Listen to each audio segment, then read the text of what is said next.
নমস্কাৰ news 18 digital লাইভত মই সৌৰভ গাৰ্গ এবাৰ নগাঁও আৰক্ষীৰ এনকাউন্টাৰ এটা দুৰ্ধৰ্ষ ডকাইত নগাঁও আৰক্ষীৰ গুলিত নিহত হৈছে আৰু এই দুৰ্ধৰ্ষ ডকাইতটো মৰিকলং ডকাইতি কাণ্ডৰ অন্যতম অভিযুক্ত আছিল যি চিকিৎসক দম্পতিৰ ওপৰত ডক্টৰ ৰঞ্জিত শইকীয়াৰ পত্নী ৰূপৰেখা ভূঞাক প্ৰহাৰ কৰা যেটো ঘটনা সংঘটিত হৈছিল অৱশেষত তেখেতে চিকিৎসাৰ অন্তত ৰূপৰেখা ভূঞাৰ মৃত্যু হৈছিল সেই ঘটনাই তীব্ৰ প্ৰতিক্ৰিয়া সৃষ্টি কৰিছিল সেই সমগ্ৰ ঘটনাৰ পাছত এই ডকাইতটো পলাতক অৱস্থাত আছিল নাম হৈছে খাইৰুল উৰফে মনি মোৰ পিছফালে আপুনি যেটো ডকাইত দেখিছে এই ডকাইতটো সেই মৰিকলং ডকাইতি কাণ্ডৰ অন্যতম অভিযুক্ত আছিল অৱশেষত কালি পুনৰ এই ডকাইতটোৱে নগাঁৱলৈ আহিছিল ডকাইতৰ পৰিকল্পনাৰে ডকাইতি কাণ্ডৰ পৰিকল্পনাৰে নগাঁৱলৈ অহাৰ সময়ত নগাঁও আৰক্ষীয়ে আগতীয়াকৈ তথ্য লাভ কৰিছিল আৰু সেই তথ্য লাভৰ পাছতেই নগাঁও ৰাঙলুৰ বৰকন্দলিত আৰক্ষীৰ ডকাইতৰ মাজত যি এনকাউন্টাৰ হয় যি গুলিয়াগুলি হয় তাত এই দুৰ্ধৰ্ষ ডকাইত খাইৰুল উৰফে মনিৰ মৃত্যু হৈছে মৰিকলং ডকাইতি কাণ্ডৰ পিছৰ পৰা পলাতক হৈ আছিল এটো খাইৰুল আৰু খাইৰুলৰ পৰা জব্দ কৰা হৈছে এটা পিস্তল ডকাইতিত ব্যৱহৃত এখন দা আৰু বহু আপত্তিজনক নথিপত্ৰ বৰ্তমানৰ পলাতক অৱস্থাত আছে আন 5টা দুৰ্ধৰ্ষ ডকাইত আৰু এই মৰিকলং ডকাইতি কাণ্ডৰ পাছত কেতবোৰ ভয়ংকৰ তথ্য পোহৰলৈ আহিছিল এই মৰিকলং ডকাইতি কাণ্ডৰ লগত যিকিটা ডকাইত আছিল সেইকিটা নগাঁৱৰে নাছিল ৰাজ্যৰ বিভিন্ন প্ৰান্তৰ পৰা আহিছিল এই যেটো খাইৰুল যেটো ডকাইতৰ কথা কৈ আছো যিজনৰ মৃত্যু হৈছে এই খাইৰুলৰ ঘৰ হৈছে লখিমপুৰ চহৰৰ থানা ৰোডত লখিমপুৰৰ পৰা আহিছিল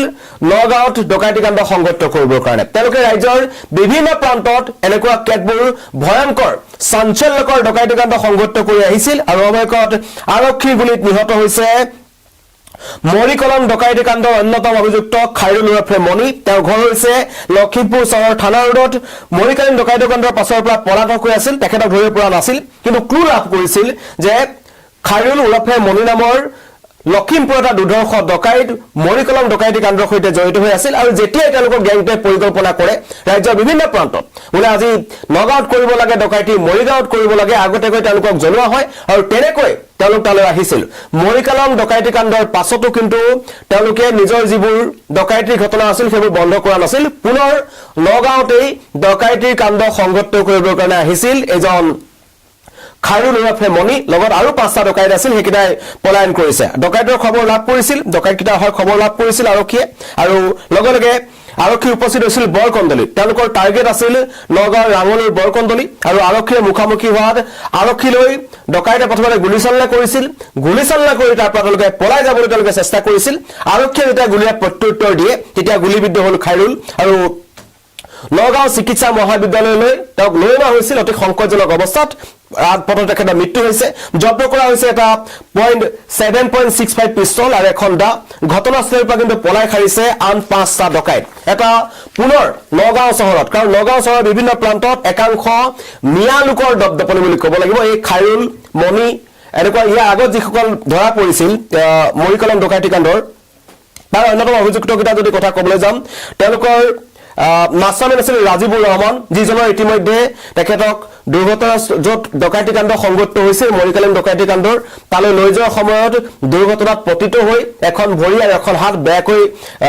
আঘাতপ্ৰাপ্ত হৈছে ৰাজীবুৰ ৰহমান যিজন আছিল মাষ্টাৰমাইণ্ড ৰেজাক আলী নুৰ হুছেইন আলী উমৰ আলী মিন্টু হুছেইন এইকেইটা দুৰ্ধৰ্ষ ডকাইতক ধৰিবলৈ সক্ষম হৈছিল কিন্তু এইটো দুৰ্ধৰ্ষ ডকাইত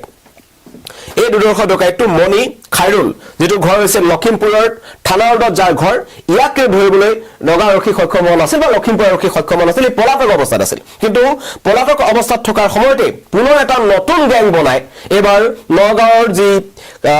ৰাঙলুৰ যি বৰকন্দলি আছে তাত ডকাইতি কাৰণে আহিছিল আৰু এয়া দৃশ্যাংশ দেখুৱাইছো এই ঠাইটোতে আচলতে এই এনকাউন্টাৰটো হৈছে নগাঁও আৰক্ষী ইতিমধ্যে সেই ঠাই ঘেৰি ৰাখিছে আৰক্ষী তাত উপস্থিত হৈছিল আৰক্ষী এটা গোপন সূত্ৰৰ পৰমখৰি আচলতে তাত উপস্থিত হৈছিল খবৰ পাইছিল যে পুনৰ খাইৰুল উৰফে মনি নামৰ দুৰ্ধৰ্ষ ডকাইতৰ নেতৃত্বত 6জনীয়া ডকাইতৰ দলটা আহিছে এবাৰ তেওঁলোকৰ টাৰ্গেট হৈছে বৰকন্দলি তাতে যেতিয়া নগাঁও আৰক্ষী উপস্থিত হৈছিল উপস্থিত হোৱাৰ লগে লগে তেওঁলোকে নগাঁও আৰক্ষীক লক্ষ্য কৰি গুলি চলাবলৈ ধৰে গুলি চলোৱাৰ লগে লগে প্ৰত্যুত্তৰ যেতিয়া দিছে তেতিয়া কিন্তু এইটো ডকাইত নিহত হৈছে বিশেষকৈ এই ৰঞ্জিত শইকীয়াৰ পত্নী ৰূপৰেখা ভূঞা তেখেতৰ যি মৃত্যু হল তাৰ পিছত সমগ্ৰ ৰাজ্যজুৰি তীব্ৰ প্ৰতিক্ৰিয়া সৃষ্টি হৈছিল নগাঁৱৰ যিসকল লোক আছিল বা স্বামী ৰঞ্জিত শইকীয়া এটা কথা কৈছিল যে এনকাউন্টাৰ কৰিব লাগে এটা ডকাইতক এনকাউন্টাৰ কৰিব লাগে আৰু নগাঁও আৰক্ষীয়ে সেই কাম আৰম্ভ কৰিছে প্ৰথমতে তেওঁলোকক কৰায়ত্ব কৰাৰ চেষ্টা কৰিছিল কিন্তু ডকাইতৰ দল খাইৰুল ওৰফে মণিয়ে আৰক্ষীলৈ তেওঁলোকে গুলি চলাইছিল আৰু প্ৰত্যুত্তৰ যেতিয়া দিয়ে গুলিবিদ্ধ হল আৰু গুলিবিদ্ধ হোৱাৰ পাছত নগাঁও চিকিৎসা মহাবিদ্যালয় অনাৰ পথত তেখেতৰ মৃত্যু হৈছে আৰু এই মৰিকলম ডকাইতি কাণ্ডৰ যি সবিশেষ তথ্য 24 এপ্ৰিলৰ পুৱতি নিশাই ঘটনা সংঘটিত হৈছিল ভুক্তভোগী বুলি যদি ক'বলৈ যাম চিকিৎসক ডাক্তৰ ৰঞ্জিত শইকীয়া আৰু তেওঁৰ পত্নী ৰূপৰেখা ভূঞা শইকীয়া তেওঁলোকৰ এটা সন্তান থাকি গৈছে যি সন্তানে এতিয়া মাতৃক বিচাৰি হাহাকাৰ কৰি থাকিব লগা হৈছে কি ঘটিছিল বুলি যদি ক'বলৈ যাম লখিমপুৰ এজন কুখ্যাত ডকাইতৰ নেতৃত্বত মানে এইটো যি ডকাইত খাইৰুল ওৰফে মণি তেওঁৰ নেতৃত্বত আছিল আৰু ৰেজ্জাকাৰী আছিল মাষ্টাৰমাইণ্ড যিটো হৈছে যাৰ ঘৰ হৈছে নগাঁৱতে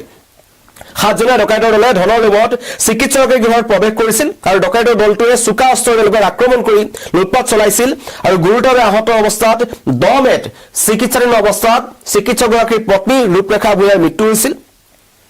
আৰক্ষীয়ে পদক্ষেপ গ্ৰহণ কৰিছিল নগাঁৱৰ লখিমপুৰ আৰক্ষীয়ে অভিযান চলাই ডকাইতি কাণ্ডত জড়িত ৰাজীবুৰ ৰহমান যিজনৰ ঘৰ ৰঞ্জিত শইকীয়াৰ ঘৰ একেবাৰে কাষতে আছিল তেওঁক আটক কৰিবলৈ সক্ষম হৈছিল তেওঁক আটক কৰাৰ লগে লগে ৰেজাক আলী নুৰ হুছেইন আলী উমৰ আলী মিন্টু হুছেইন এইকেইটা ডকাইতক ধৰিবলৈ সক্ষম হৈছিল আৰু কিন্তু এই যি মূলজন লখিমপুৰৰ মণি খাইৰুল যিজন এজন দুৰ্ধৰ্ষ ডকাইত বহু ডকাইতিৰ ঘটনাত এইটো জড়িত হৈ আছে তেওঁ ধৰিবলৈ কিন্তু সক্ষম হোৱা নাছিল ডকাইতি কাণ্ডত ব্যৱহৃত দাগ তেওঁলোকে উদ্ধাৰ কৰিছিল এখন বলেৰ বাহন উদ্ধাৰ কৰিছিল লুট কৰি নিয়া সামগ্ৰী উদ্ধাৰ কৰিছিল এই সামগ্ৰীখিনি উদ্ধাৰ কৰিবলৈ যোৱাৰ সময়তে এইজন ৰাজীবুৰ ৰহমান নামৰ যিটো দুৰ্ধৰ্ষ ডকাইত যিটো আছিল মাষ্টাৰমাইণ্ড দুৰ্ঘটনাত পতিত হৈছিল আৰু এখন ভৰি আৰু এখন হাত একেবাৰে বেয়া হৈ গৈছিল তাৰ পাছত সন্ধানত আছিল যে এই ডকাইতি কাণ্ডৰ যি লখিমপুৰৰ যিটো মূল মানুহ খাইৰুল ওৰফে মণি তাক কেনেকৈ আটক কৰিব পাৰি আৰু অৱশেষত